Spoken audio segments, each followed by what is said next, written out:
What's up? This is Rebel Radio. What up? What up? This is DJ Newmark. This is Peanut Butter Wolf. It's your boy. It's okay. Keep checking out Rebel Radio. Rebel Radio. This is Rebel Radio. We're in the place right here. Rebel Radio is going down. Would you say Rebel Radio? Oh, wait.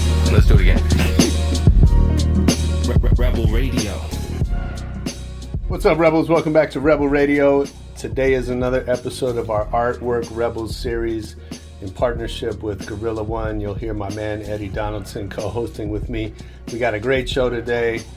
The acclaimed photographer Dennis Morris. He's a photographer, art director, musician, designer. This man's done it all. I want this guy's life. He started out 14 years old, taking pictures of Bob Marley, became his photographer, became the photographer for the Sex Pistols, became just fascinating stories he's going to get into with us on Rebel Radio today, right after our EDM.com track of the week.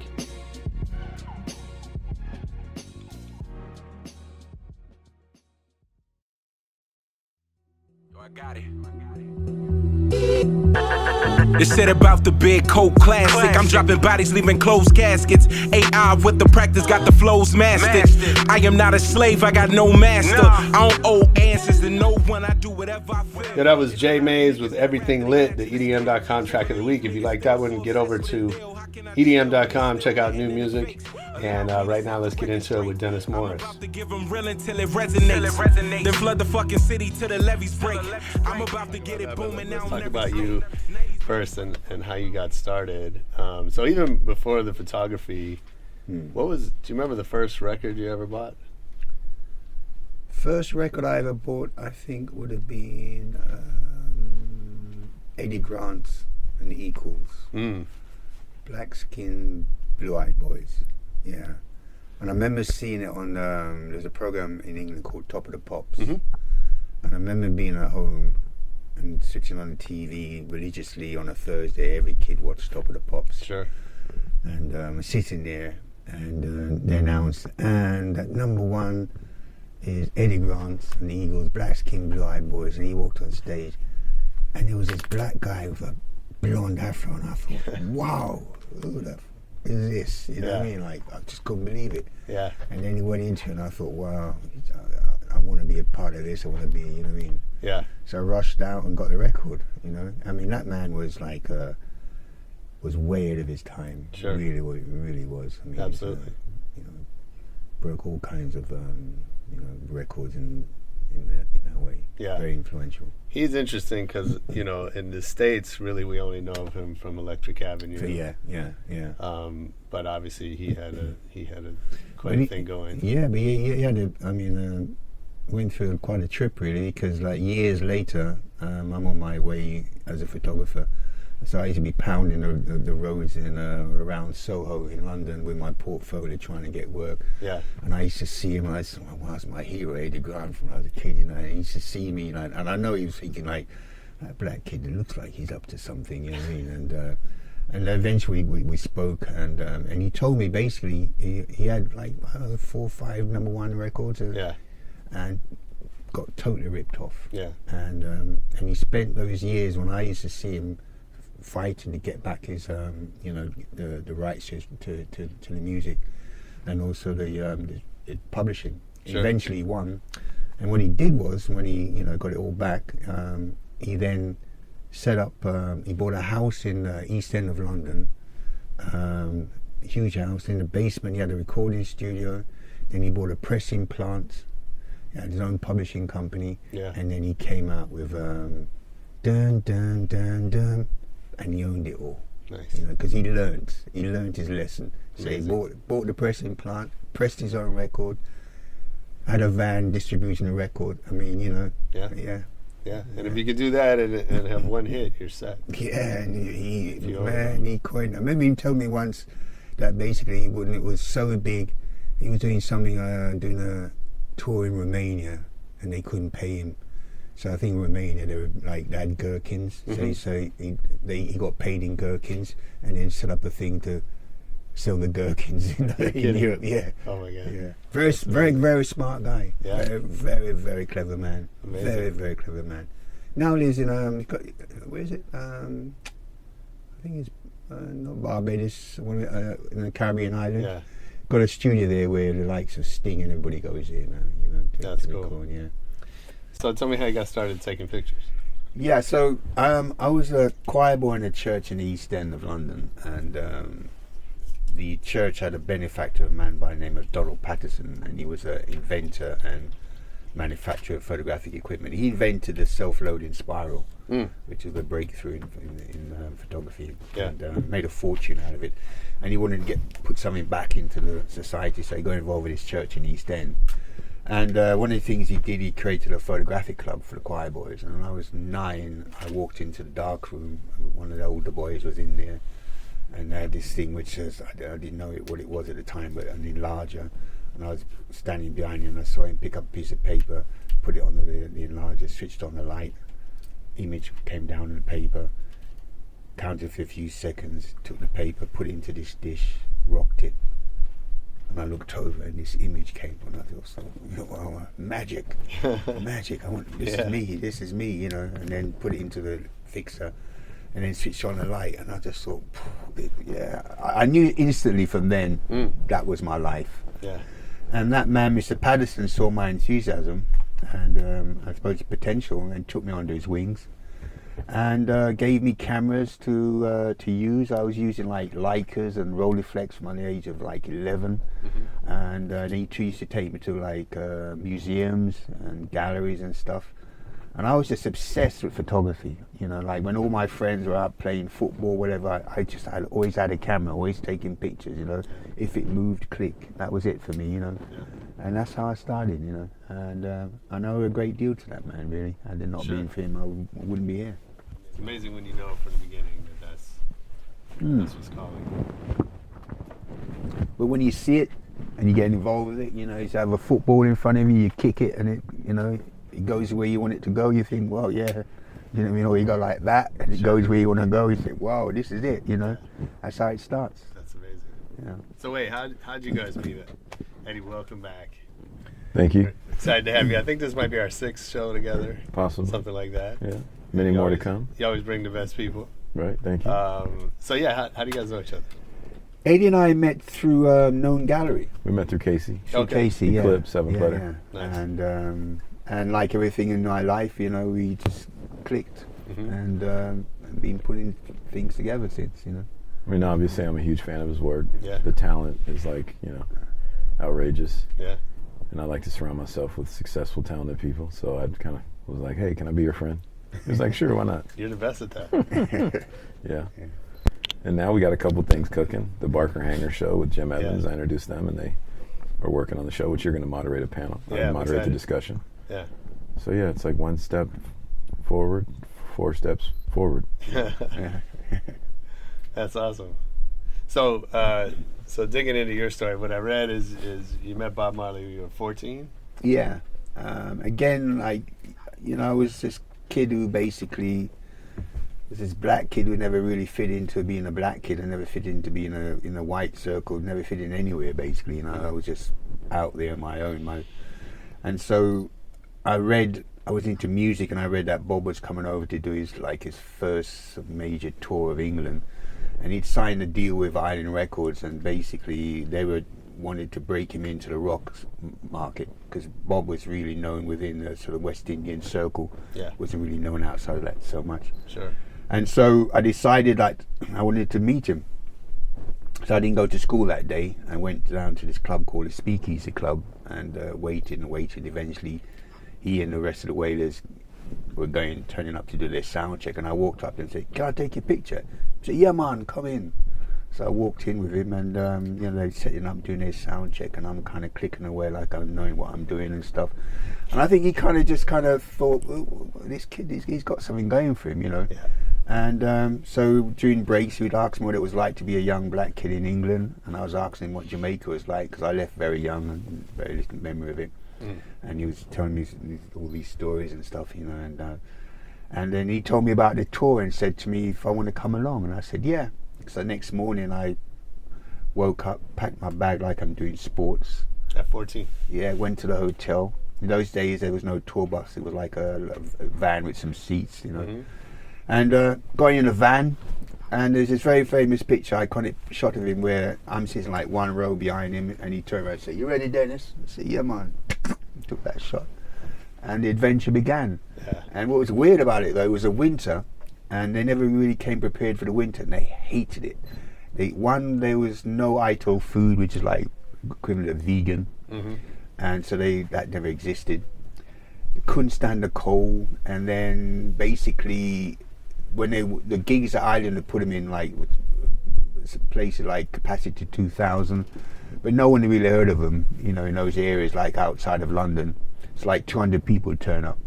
So they'd be like, "What are we doing?" And Peter and Bunny like, "Well, I play this gig for man, watch the people in the know." And Bob said, "No, we have to deliver the message. And so he'd always walk out like it was sold out.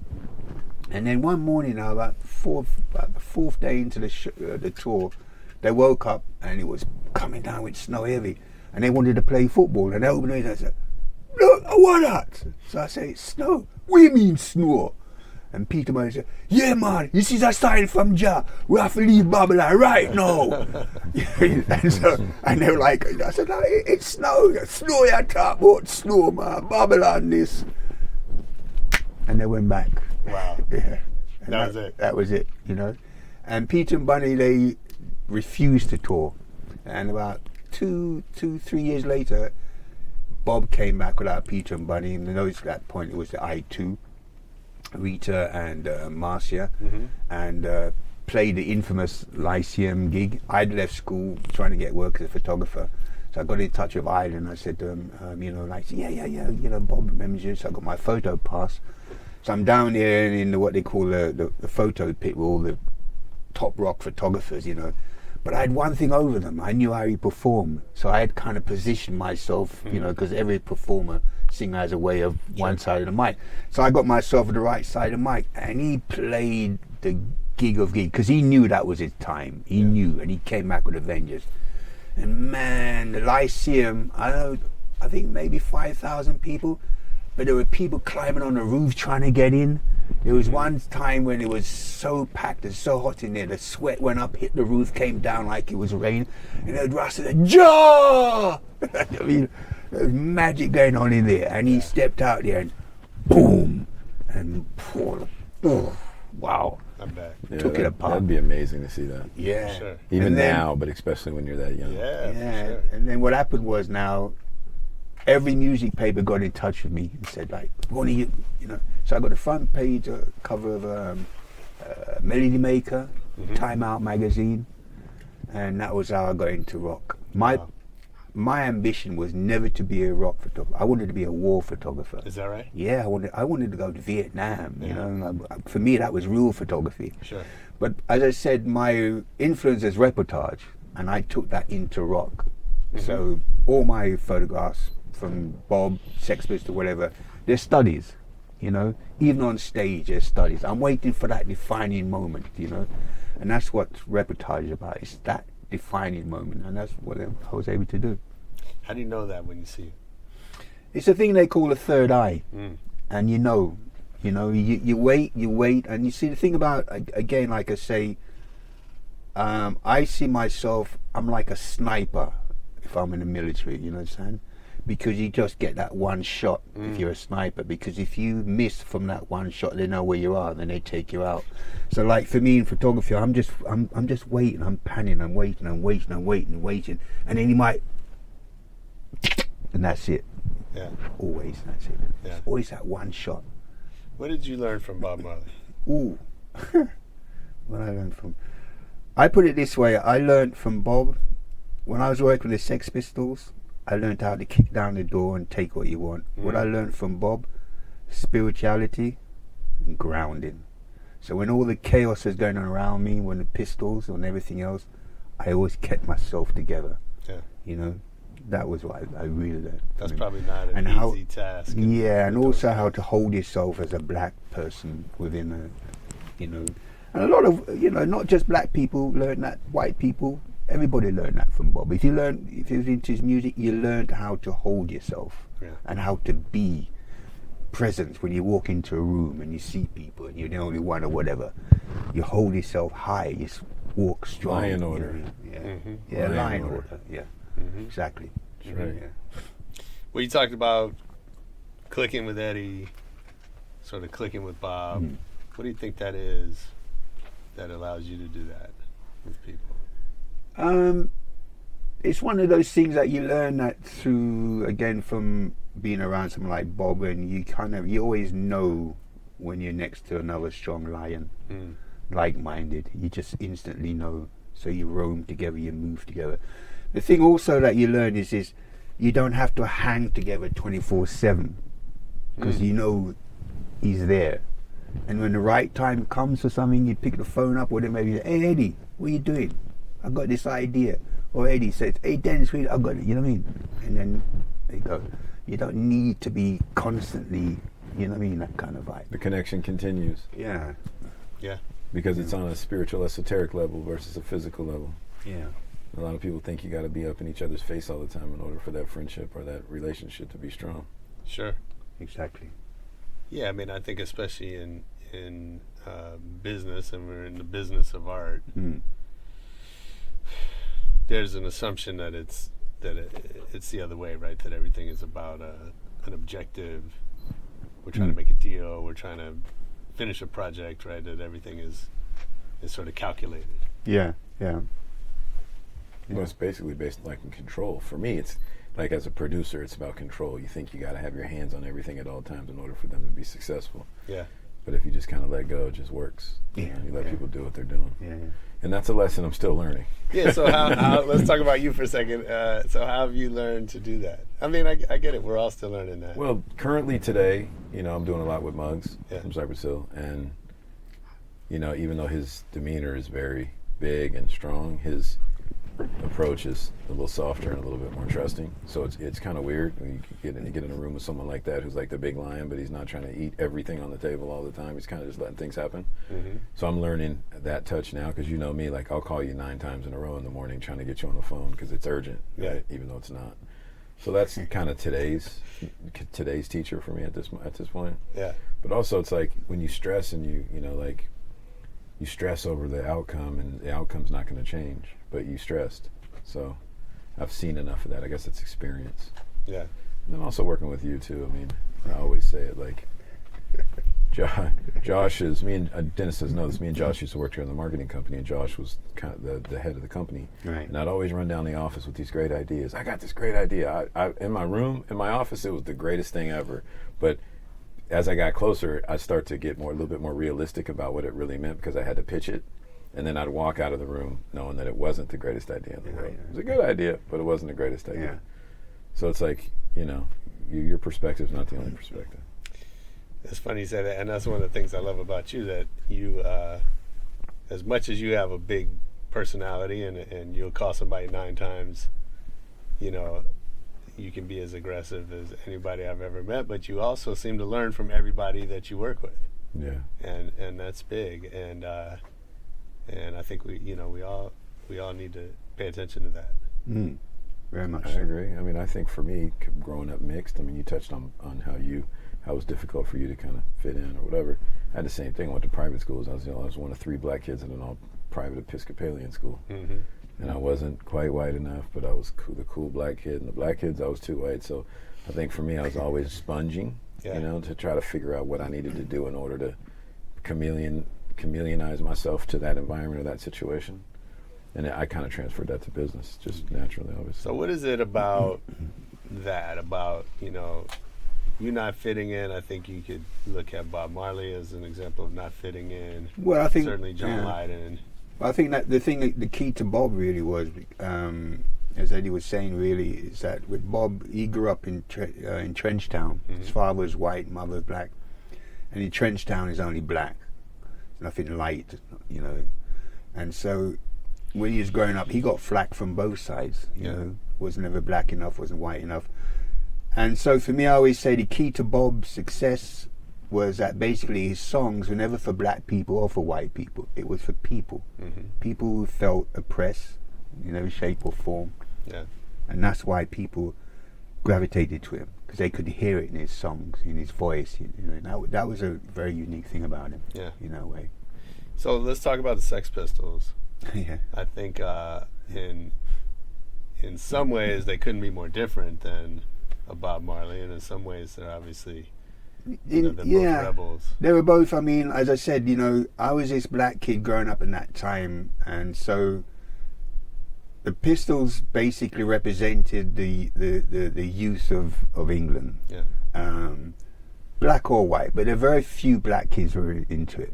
And so when I got hooked up with them, a lot of my friends are like, "Oh man, what are you doing with these guys?" And if I'd actually listened to them, I probably wouldn't have done it, what I did. And also with Bob Marley as well.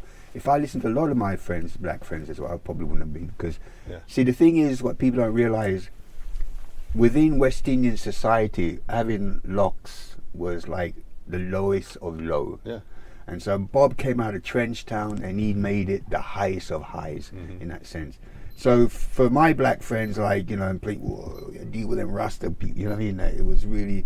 So a lot of it now, as I said, you just have to take that road, that lonely road on your own. This is what you see, this is where you go. What were those kids into at that time? Black kids were into kind of... Not really. They never. I think at that point, never really found themselves. If you see what I'm saying to you. And white kids, that same way, had really, from that same generation, hadn't really found themselves also. But when punk came, that was what gave them that identity. Because the reason why, for instance, punk really gravitated to reggae music was that rock music at the time was not saying anything to them, and the only music that was saying anything was reggae music, so they went to reggae, in that sense. And that's what made reggae got to the level, it got to. And Bob also was that messenger who had that message to deliver, which the kids, black or white, understood. And so that's really, So how'd you meet the Pistols, and what was it like when you first... Well, we all literally all grew up together. John grew up in Finsbury Park, which was like maybe a quarter of a mile away from where I was in Hackney. Sid grew up in the same neighbourhood. And they were these bunch of white kids that used to literally hang out at all the sort of blues dances, And we used to see them, they always felt a little bit uncomfortable. But the thing is, when you went to a blues dance, again... didn't matter if you're black or if you're white and you were there. You see what I mean? Right. And you just had to hold yourself. So they were like, in that kind of way. So when it really, the Pistols started, making headrows, and before even then, Virgin, when they got involved, Virgin, John and Malcolm had said, John had seen those shots I did of Bob and said, "Oh, I want this guy to be, to work with us, take pictures with us." So we met, and then we realised that we literally used to go to the same clubs and whatever, and that's how it really came together. As simple as that. Yo, on that Bob Marley note about being black or white or whatever and how he made his music, I want to quote something that I took off Rohan's Instagram a couple days ago. Cool. Selassie quote. It says, "We must become members of a new race, overcoming petty prejudice, owing our ultimate allegiance not to nations, but to our fellow men within the human community, His Imperial Majesty, Imperial Haile Selassie I." That's pretty dope. Pretty timely, too, for right now, what we're going through as well. Definitely. Yeah. What does that say to you? I mean, it says we're all one. We're humans. We're not a race. We're not colors. We're not from continents. We're from a planet. And that's the universe. That song that Bob says, "Rat race." Oh, what a rat race!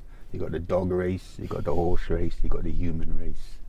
And I say to people, and the people say to me sometimes, they say to me, "Well, who do you belong to?" And I said, "Well, you know what? I belong to the human. I'm a human being. I don't belong to any race. You know what I mean? I'm a human being, and that's it for me. The race thing, creates that friction." Sure. Yeah, but that's on its way out. They're digging for that. This is the last dance. I hope so. Well, I mean, our children, Justin's not going to be racist. It's just not even going to be a thought.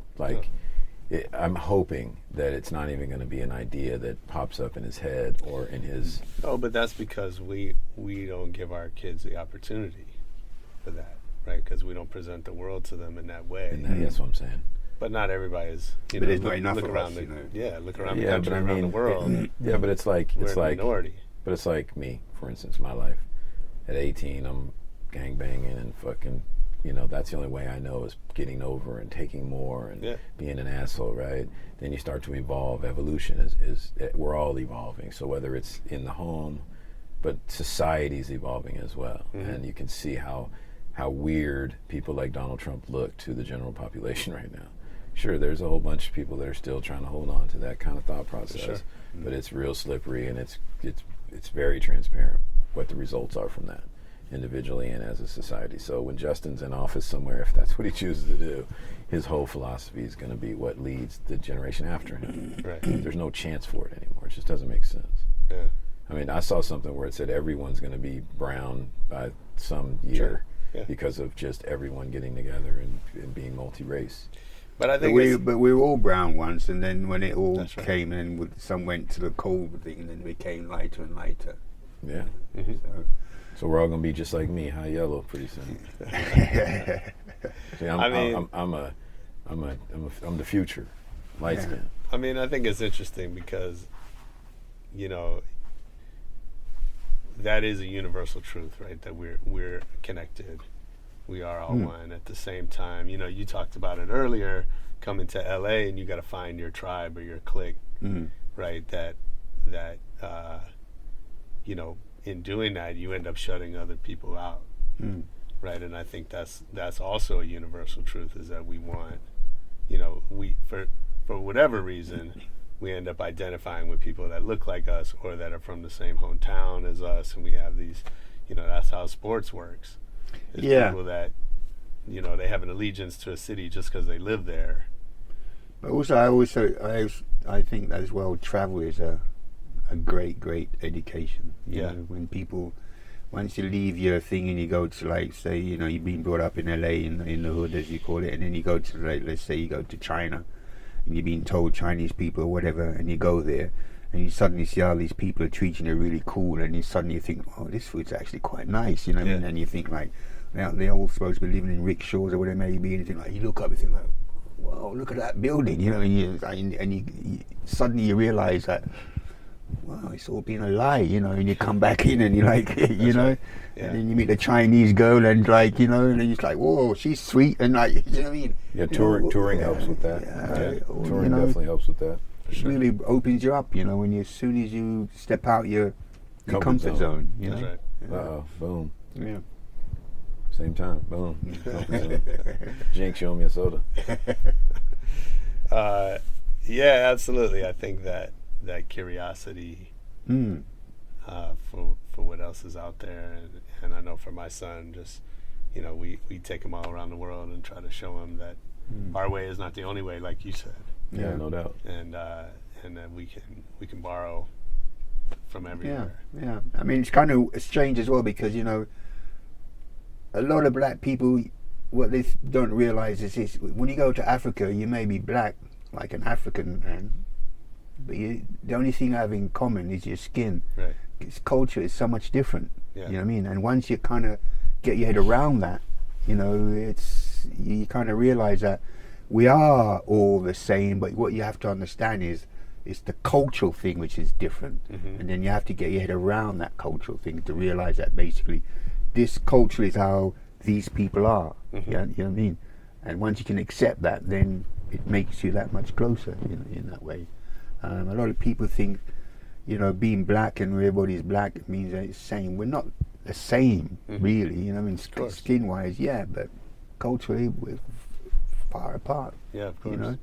And then you have to embrace that culture to learn how to live with each other. Do you still find that curiosity carries with you the way it used to when you were young? Yeah. I mean, it's never gone away.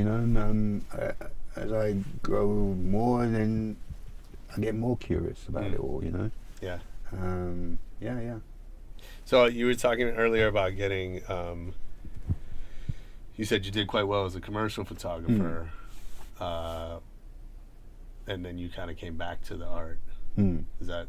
Well, I never really left the art. I mean, basically, truly what I was doing, with all the success I had as a commercial photographer, I was using that money to really kind of do all these various things I really wanted to do on the quiet as such, So I have a huge library of the images, which suddenly now everybody's just suddenly kind of discovering. You know, I have a body of work called Growing Up Black, and the reason for that, the title of it is basically that my generation in England, we were the generation that were called black, because before that we were called coloured people. So that's the title of that, you know, Growing Up Black. Sure. And that work is now in the Victoria and Albert Museum and Tate Britain and various other museums. And then I did another body of work called Southall, A Home from Home, and that's on the Asian community, Sikhs in England. Because if you take the train from London and travel like 20 minutes, suddenly you're literally like you're in Delhi. Yeah. There's this area called Southall, which is the biggest Sikh community outside of India. Wow. It's unbelievable, you know. And that's where I discovered Indian food, you know, because when I got there and I started, wow, man, this food is sweet, you know what I mean? And that's how, you know, Sure. and they say, a lot of people say, sometimes you get into a culture through its food, you know, in that Absolutely. way.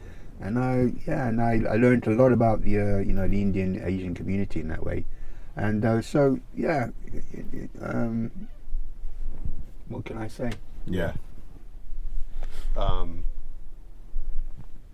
What were you, as you got involved in the commercial work? What did you bring with you? Were you able to? How much were you able to bring that reportage and that sort of your eye as a rock photographer into the commercial world?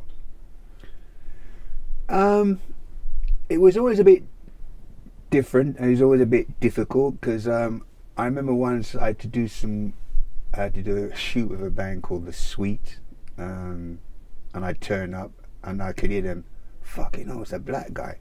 Is that right? Yeah, and it was like they were in shock, you know.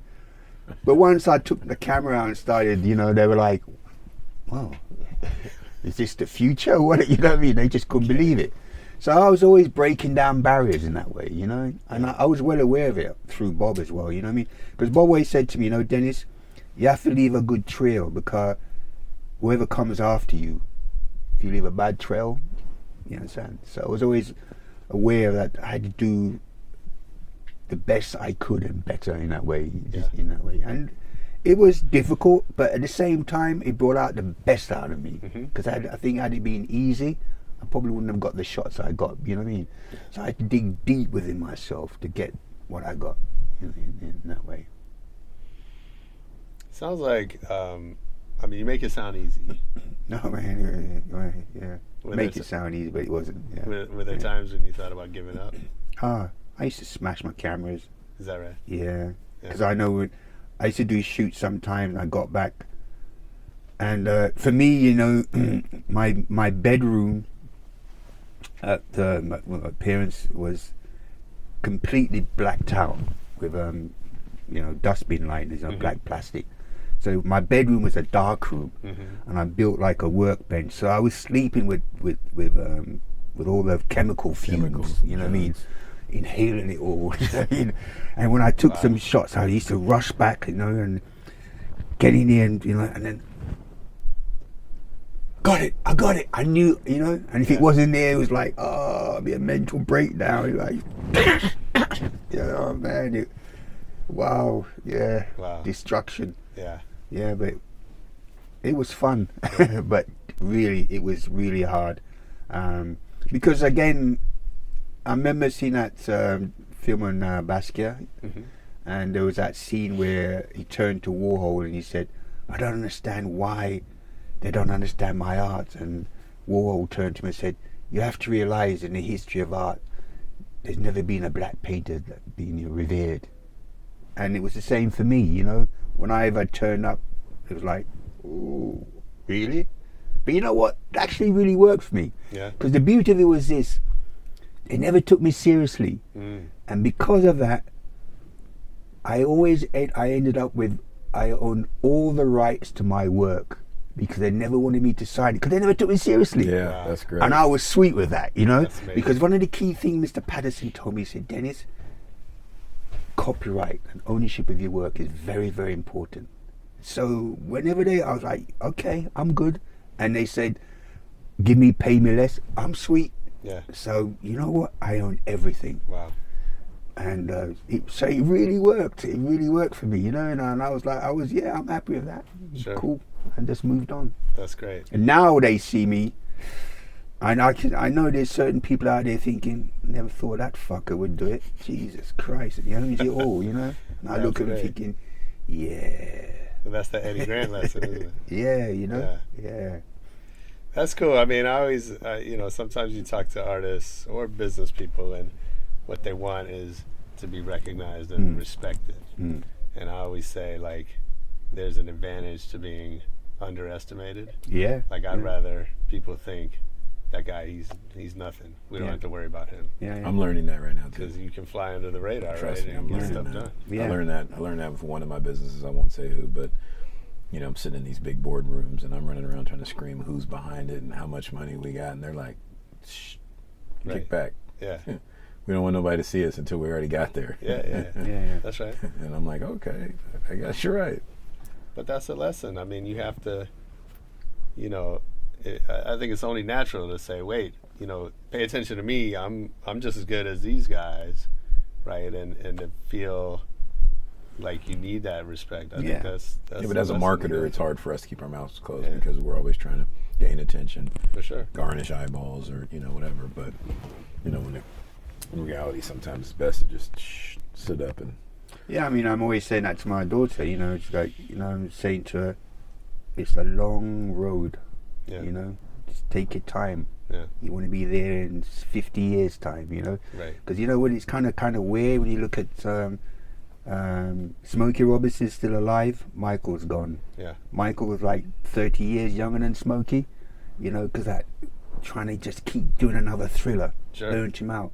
Yeah. All those kind of things. I'll never forget, Peter Tosh said to me once, he said, "Boy, Dennis," he said, "you know, when you're a black star, you know how bright you have to shine to be seen." Wow. And that's what burns you out. You're a black star and you constantly want to be shining. You're going to burn yourself out. Yeah. So every now and again, as a black star, you just have to go, "Ooh, you see that?" You know what I mean? You just come again, "You see that?" You know? And that's how I do it. Every now and again, whoa! What was that? Yeah, you know what I mean? Didn't know he was still around. That's great. You know, and that's how I do it. That's amazing. You know, people think I'm gone, you know, and every now and again they go, bang, like, Jesus, whoa. And that's the way you do it, man. Nice. Just come every now and again with one big one, whew, and then just chill out again. Yeah. You know? And then come again. You know what I mean? That's the way they do it. So you went and worked as art director at Virgin, is that right? It was Island Records, yeah. At Island? Yeah. Oh, okay. Yeah.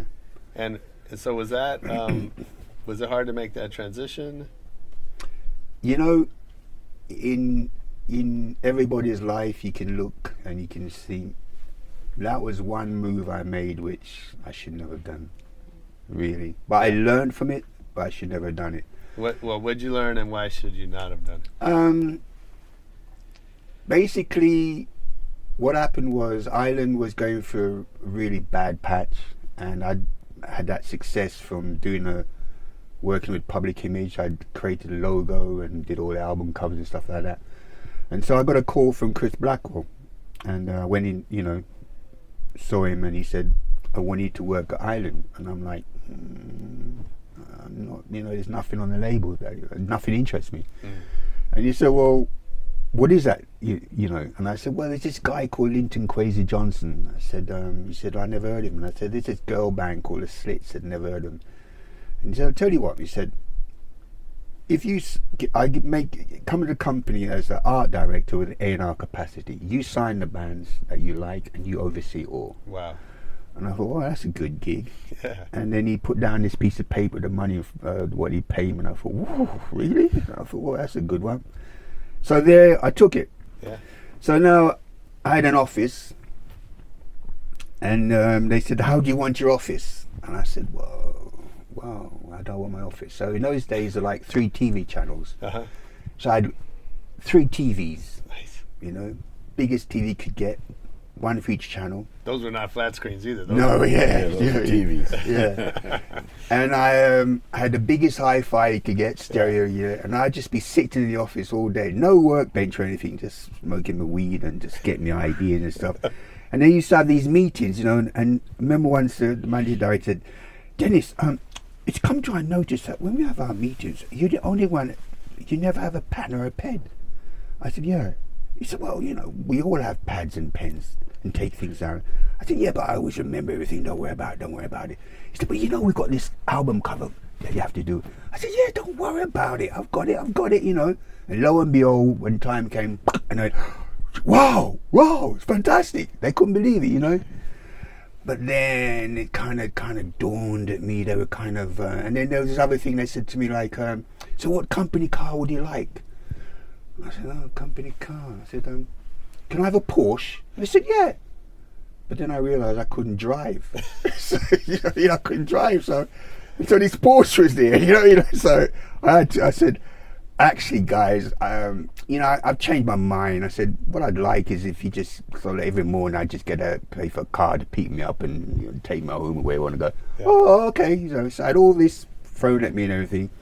But then I kind of realised now that what they were trying to do was mould me into this thing. They were taking away my independence. Yeah. So I was totally relying on them. Sure. And I realised that, and I thought, nah, this ain't me, you know. So I kind of just one day I turned around and said, I'm leaving.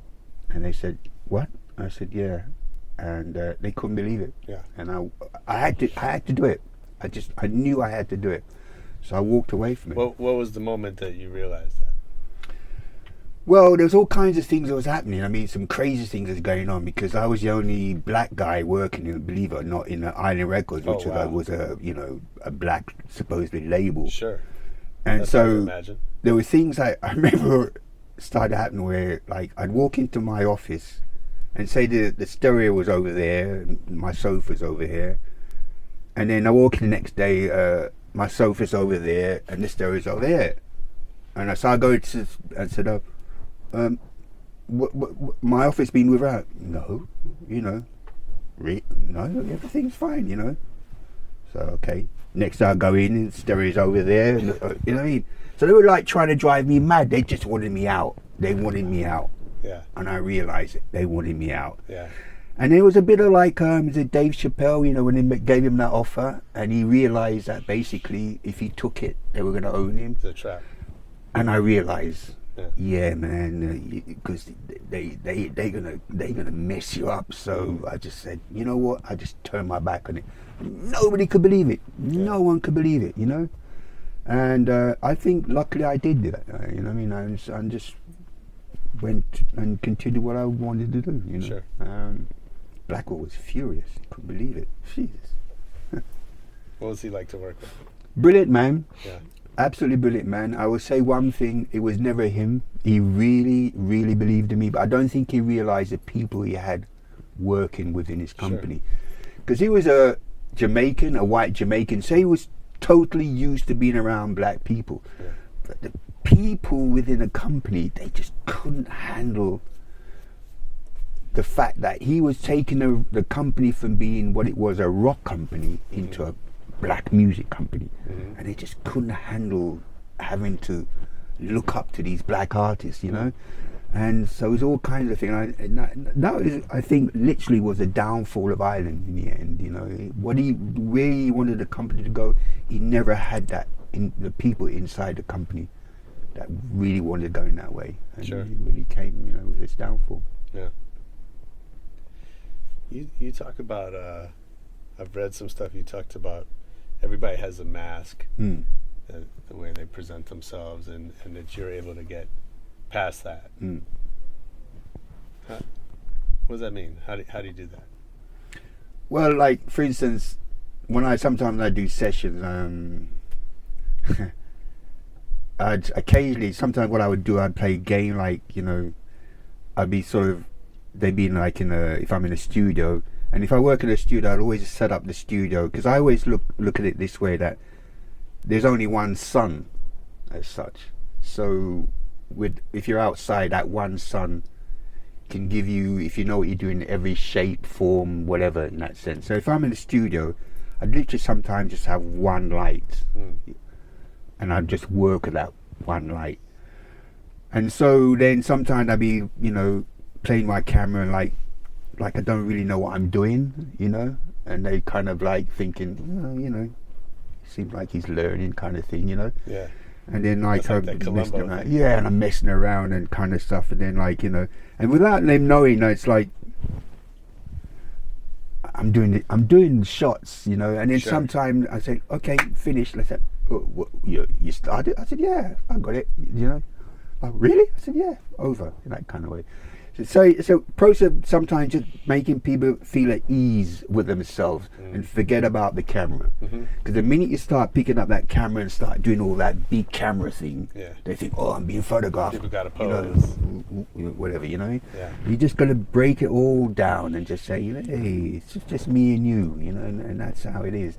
So now I find it a real problem if I'm in the studio now, if I'm working.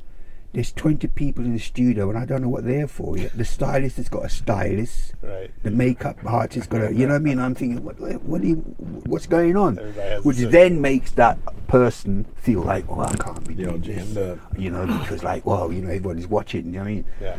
So I find it difficult now sometimes to work in the studio, you know, because all the pictures I ever did back then was like for instance, the famous story of Marion Faithfull.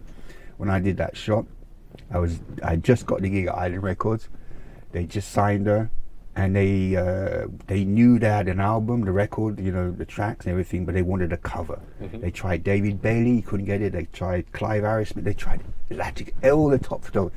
And I kept saying to him, like, hey guys, I could do this. Oh, he just joined this, you know. And they went through everybody. So eventually I said, okay, give it a shot. So she turned up at the studio, and I knew exactly what I wanted. I listened to the record and I thought, wow, man, this album is something special. Yeah. So I had one armchair in the studio, light. She turned up. She walked in. She said to me, do you know who I am? I said, yeah, of course I do. She said, well, you know, this is going to be the making of you. I said, yeah, I know, you know. And she said, well, oh, you know, I must have a drink. So I said, okay, fine. So we left the studio, went to a pub nearby. And as we walked into the pub on top of her voice, she said, I'm not some cheap hooker, you know. It's going to cost you at least £200. So the guy behind the bar went, yeah, you're right, mate. You're on one. So I said, what do you want to drink? She said, I'll have a gin and tonic. So she had a few drinks. Left. She said, I'm hungry. I must have something to eat. So we left, went to an Italian restaurant. She ordered tons of food, didn't touch it, and then just overturned the table. I said, the food's terrible, And then the manager said, oh, okay, oh. I said, how much? I said, I'll pay for it, you know, paid it all, left, went back to the studio. And then she said, I'll be back. And she went in. I knew what she did. She was on drugs and being jacked up, and she came out and said, I'm ready. So I'm shooting away, and then it's like this blow-up moment. She's on the floor, and I'm standing over her like this, and she goes, fuck me now, fuck me now. I'm like, yeah, not yet. And I got the shots, you know. I went back to rushed home, developed the film. Yes! Printed it, took it to Ireland. Yes! Yeah. Wow. And that's how, you know. No mask. No mask. You know, you just broke it all down. And I always said that if I was an actor, I would be a method actor. Yeah. So every artist I've ever worked in, I've got to get into that zone with them. You know, got to get into that world. You know, and that's how I get it. Did you ever find someone you can't get into the zone with? Ooh, I'll tell you a funny story, man. U2 were desperate to work with me, and they kept saying, like, management, like, you know, Island Records saying, and with, like, you know, they really wanted to work with me, and I'm like, I can't stand the music, I hate the music. Said, yeah, but they really want to say, okay. So we set it all up, came in the studio, and he walked onto the background paper. I said, you ready? And I never get it. And then suddenly, as I'm, you know, Bono went. I thought, oh fuck. And then he went, oh God.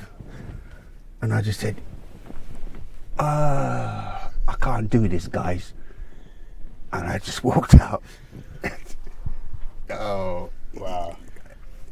You hear the story now. Years later, like they're at the heights of heights, right? And they're playing in San Francisco baseball stadium, and Oasis is supporting them, and I'm working with Oasis, and so I'm out there. So Oasis do their thing, and then I think word had got round that I was there. So U2 come out, and I thought, oh, you know, I'll just check them out anyway, you know. So I just stayed, and U2 came out, and so all these photographers now, you know, and I'm just like over the other side of in the corner, you know, and then lo and behold, Bono just comes right over to where I am and going like, yeah, like he's going, yeah, I am. You know, I'm going, yeah, click, click, click, click, click, click, click, click, you know what I mean? And all the photographers were like, what's going on? You know what I mean? And he wouldn't leave me alone. He was just kept like he was saying, yeah, and I'm like, all yeah, in your face. He's like, look at me now, look at me now. Yeah, Probably nobody's ever walked out on him. yeah, and that was one. But again, I think That's great. That is great. I was right in some ways, because I think now when you look at Bono, I think what it is for him is he recognizes that he's a very, very successful rock artist, but he wants to be Bob Marley. Yeah. You know, he wants to be the messenger, the savior of the world, Sure. you know, in that sense. But I will say one thing about it also. He is a very, very talented performer. Sure. Oh God! Honestly, you know, I never got it then, but Yeah. he is dynamite on stage. He really gives it. But he seems like a guy who's not going to take off the mask. Nah, he's very rigid. Yeah. He really is very, very rigid. And the thing about it as well, I think realistically, if you think about U2, there is not one defining image of them. Mm. You know, where with all the pictures I've done of Marley, Sex Pistols, Marianne Faithfull, etc., there is a defining image. There's not one shot you can always think of Bono Right. or U2 Yeah. in that sense. Yeah. And I think he kind of realizes that he wanted that. Yeah. He really, really wanted that, because he knew the importance of that, and that's kind of missing in there for him. You know. So what are you up to next? What's got you excited?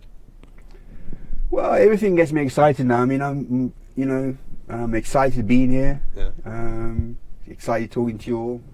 I'm just excited. Yeah. Still excited. You know. What's Never lost that edge in that way. What's your next project?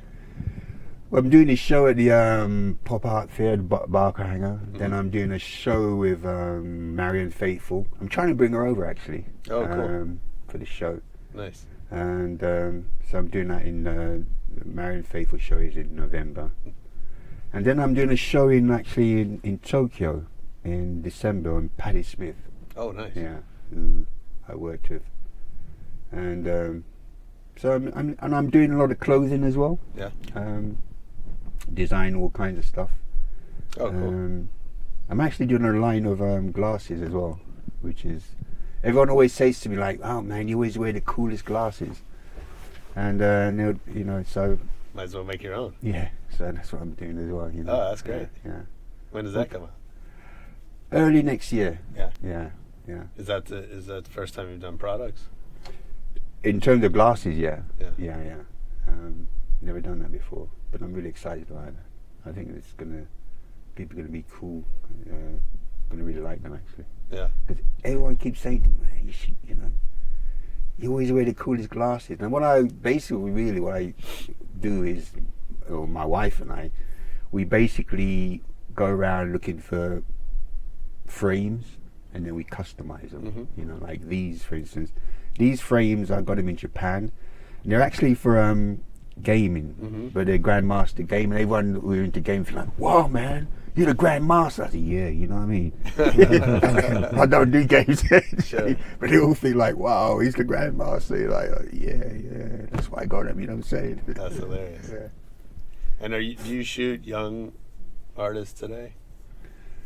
I do very, very little music, not Yeah. because I don't want to. I think a lot of artists kind of get a little bit, I would say, scared of me sometimes, Mm. you know. And then I find that What do you basically think they're scared of? taking the mask off, Yeah, no doubt. basically. Because nowadays masks are more. Yeah. Yeah, I mean that seems like when you're on Instagram, it's all about the mask. Yeah, and And on top of that as well, they don't really have the control that they think they have. You know, I did a session not so long ago, I won't go into the name of the artist comparison, but realistically, basically, this person really wanted to work with me, so I did. And then basically the record company, they turned around and said, we never commissioned you, they didn't want to use the pictures, blah, blah, blah, etc., etc.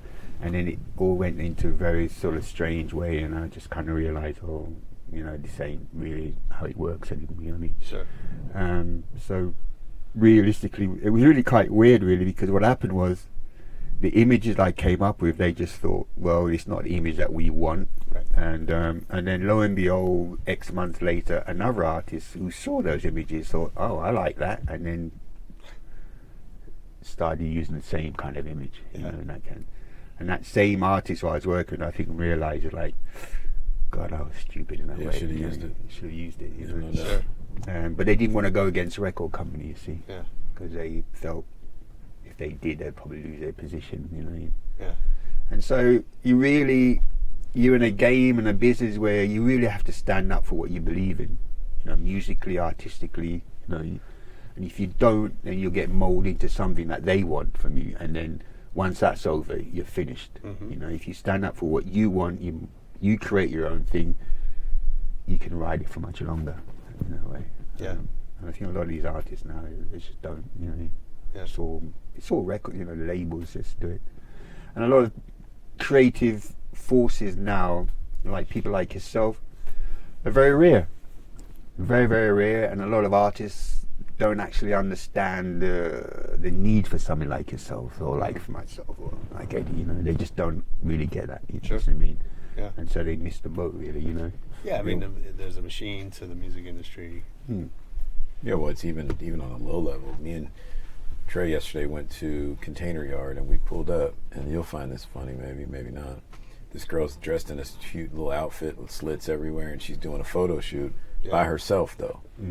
She's got the camera strapped to a little piece of, like, a, you know, little street thing, and she's changing poses and moving the camera literally up against a wall of graffiti completely by herself. And I was like, wow, times have really changed. Yeah. She's the model and the photographer. Sure, yeah. That's right. You know. Absolutely. And it has its purpose. Yeah, not knocking it, just Right. different. It's different. Yeah. Sign All right, I of have the to get times. a little lightning round. So a couple of quick questions before we wrap up. What's your favorite city to travel to? Tokyo. Mm, Yeah, love Yeah. Tokyo.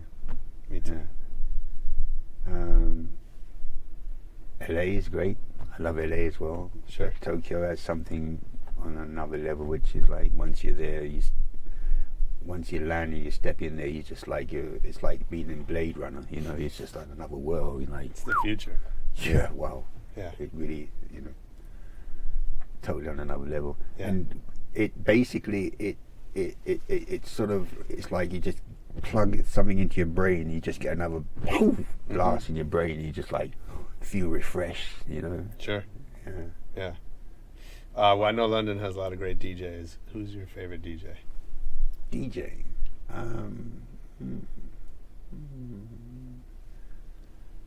Goldie.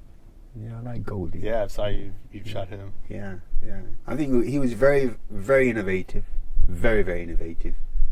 But I think the problem for him in some ways was he was ahead of the game. Mhm. But when you look at the music which is here now, you know, from grime to whatever it be, you know, it all stemmed from that Yeah. sound that Goldie and his crew had created. Yeah. Yeah. Yeah, it's funny. I always say drum and bass is like the least commercial, but yet the most influential Yeah. music Yeah. of our time. Yeah. Interesting. What's the last great book you read?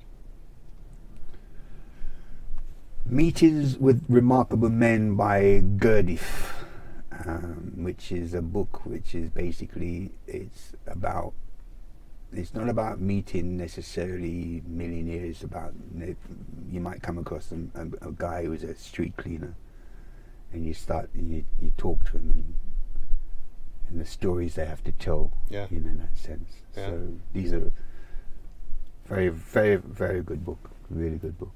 What movie have you seen the most in your life? Sound of Music.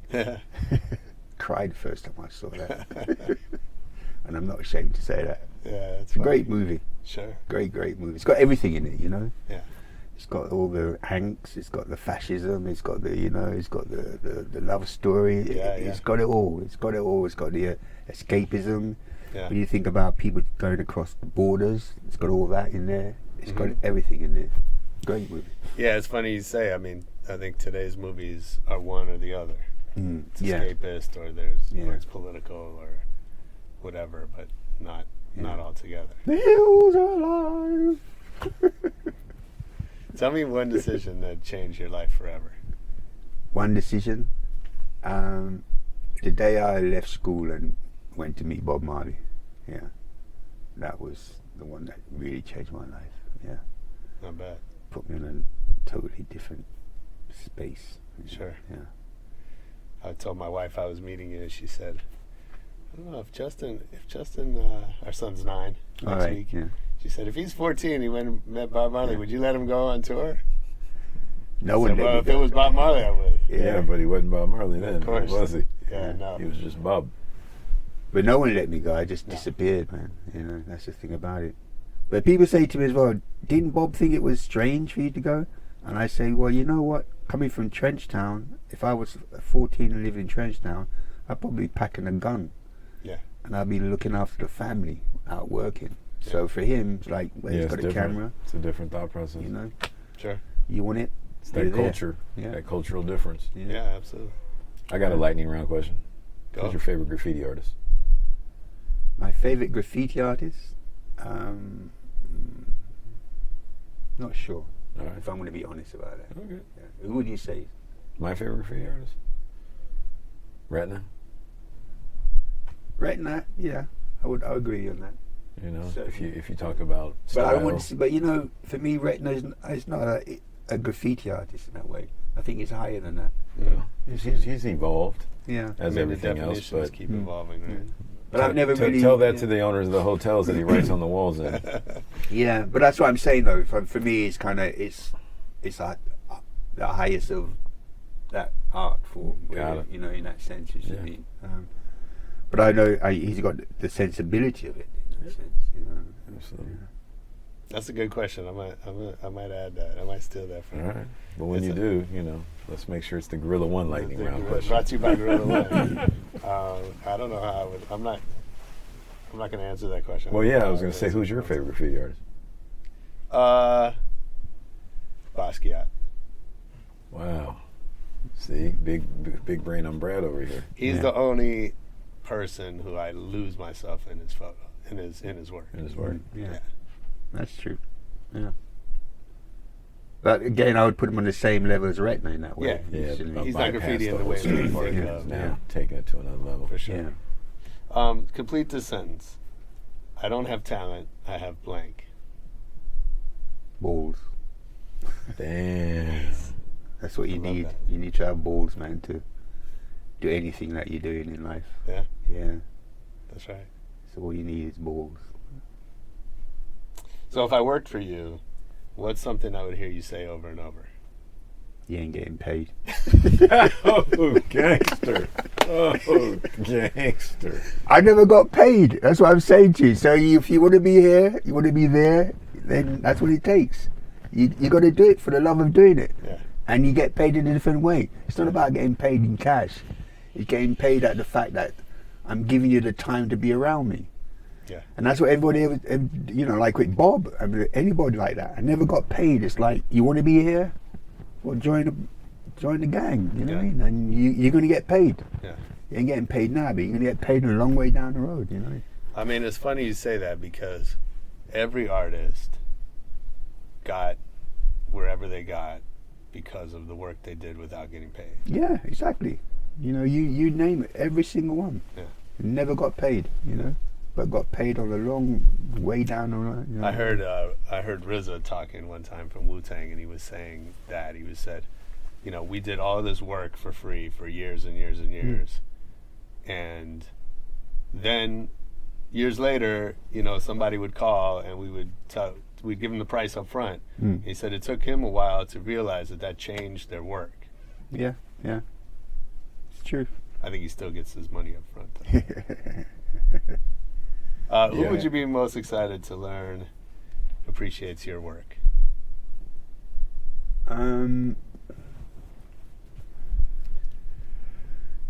Joe Public, because there's an artist in England. What's his name? Oh God. Anyway, this guy, he's phenomenally successful, and he's doing an interview, and they said to him, because none of the museums or whatever have his work in their collection, and he said, I never really ever wanted to have my stuff stored away in a basement somewhere. I just love the fact that Joe Public have got my work on their wall. He said, I don't want it in a basement in a museum. Yeah. And I think there's a lot of truth in that. You know, for a long time, the idea for me of being in museums and whatever, was so important. Sure. But I kind of realized that to have your work in these places, the sacrifice you have to do, because you've got to tailor it for that. You see what I mean? But when Joe Public likes your work and has it on their wall, I mean, my image is expensive to buy, right? But I know what it takes for Joe Public to say, I want that shot, and dig deep and buy it and put it on their wall. It means a lot to me. Whereas it's somebody who I know has got a lot of money, for them sometimes it's a trophy thing. Sure. You know what I mean? Yeah. But for when Joe Public wants, digs deep and buy it and put it on their wall, it means a hell of a lot. They really want it, versus politics or right move. Yeah. You know. And I get people say, I really want it, man. I'm going to save up for it, and they actually, a year later, hey, I got the money, man, like, oh, great, and they, and it means a lot. Yeah. It means a lot. And another story, funny, was that famous Lyceum gig with Bob Marley, and I met this guy who was an accountant, a very successful accountant, and he came to one of my shows. This in London. And he bought a series of images because he could afford it, and we got talking. And I said, where are you going to put them? He said, well, I'm an accountant, became very successful. He said, I've got like a pool room. He said, I just want that. I said, oh yeah, really? I said, fantastic. He said, but I've got to tell you this. He said, I was at the Lyceum gig and I just left university. And he said, when I was at that Lyceum gig, he said, I knew I wanted to be an accountant. He said, but when I saw Bob Marley, I knew the kind of accountant I wanted to be. He got it. And what he was saying was, he realized he didn't have to be some stiff upper lip guy. He's a creative accountant. Can be himself. Yeah, and yeah. Amazing. So how does everybody find you online? Was it www.dennismorris.com? Cool. Instagram is Dennis McEvoy Morris. She has to tell me what this is, my daughter, because I'm not very good up in all these things. You know what I mean? That's all right. I just You're good at other things. I learned how to use a phone the other day. Everybody laughs. But it's true. For me, it's like it rings. I answer, yeah, and then I say to her, "How'd you text?" I do that now. I can text now, but for a long time, it'll do it all for you. And I still can't drive. Yeah. Yeah. I don't. Well, my wife won't let me drive. Yeah. Because I used to have a motorbike. Uh-huh. Right. And again, it was really strange because for my early trips to Jamaica with Bob, and in Jamaica in those days, like all the bad men, that's what they had. Gunmen had motorbikes. Sure. So I came back at one point, and I was like 18, 19, and I bought a motorbike. And all my friends said, "Black man, I ride motorbike." Yeah, this man, bike, drive car, man. I said, "Nah, I love my motorbike." But boy, could I say on that damn thing, I was always forever crashing because I'd be riding along going like, "Oh, that's a great idea. Look at that." The traffic in front of me stopping. And then I had one really bad accident. Oh. And but basically they always take me back to the same hospital, and eventually they kept, "Oh, it's you again." And so eventually they did a test. They said, "You know what, you should never really drive, or it's because your mind is not that way." Yeah. And to this day, my wife, "Nah, you're not driving. You're not driving." You know what? We don't need more drivers. Yeah, well, I'm a visual person. I'm always scanning things. You know what I mean? So I know if I was driving, man, I probably wouldn't be around them. Sure. You know, in that sense. So yeah. Well, we need more of what you do, not more cars on the road. Yeah. That's right. Thanks for this, man. This is brilliant. Josh, it was fantastic. Appreciate the Really enjoyed it all. Love and you got some stories, man. You do as well. Yeah. Incredible. Yeah. And Eddie, thanks for Of course. Learn a lot Absolutely. sitting in a room for an hour with people. Let's do it. Come back anytime. We'd love to. Love to hear more, and I can't wait to see the pop art show. Yeah, it's gonna be a great show. It's gonna be a great show. Yeah, And it should all come down. definitely. Hey, that was Dennis Morris on Rebel Radio. Thanks to Guerilla One for co-hosting with us. Go back in the archives, check out all of our Artwork Rebels series. You'll see a different logo on the SoundCloud. I don't know, leave us a review on iTunes. Send us a comment on Twitter or Facebook. It's at Rebel Radio Net. You can also watch videos on our YouTube page at Rebel Radio Net. And most importantly, come back next week for more Rebel Radio. Peace.